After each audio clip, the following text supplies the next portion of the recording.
જ્યારે ઠાકોર સમાજનું એક ઉજ્જવળ ભવિષ્ય અને એક બંધારણ માટે આવતીકાલે કે તારીખ 4/1/2026ના રોજ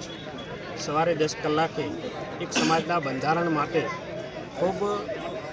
જે આ 3 જિલ્લા વાવ, થરાદ, બનાસકાંઠા અને પાટણ જિલ્લો, આ 3 જિલ્લાનું એક સમાજ માટે, એક સમાજના સુધારા માટે ખૂબ જ મોટી સંખ્યામાં લોકો આવીને એક સમાજના સુધારણા માટે કાર્ય કરી રહ્યા છે. અને કાર્યની અંદર સમાજના કુરિવાજો હોય, સમાજને જે પ્રગતિના સ્થળે જવાનું છે એના માટે એક મોટું આયોજન કરી અને મોટા લોકો, તમામ સમાજના,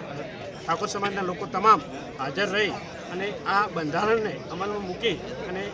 બંધારણનો અમલ કરે એના માટે આવતીકાલે સૌને હું આમંત્રણ પાઠવું છું કે આવો સૌ સાથે મળી અને સમાજના વિકાસ માટે, સમાજના ઉત્થાન માટે સૌ સાથે મળી અને કાર્યમાં સહભાગી બનીએ.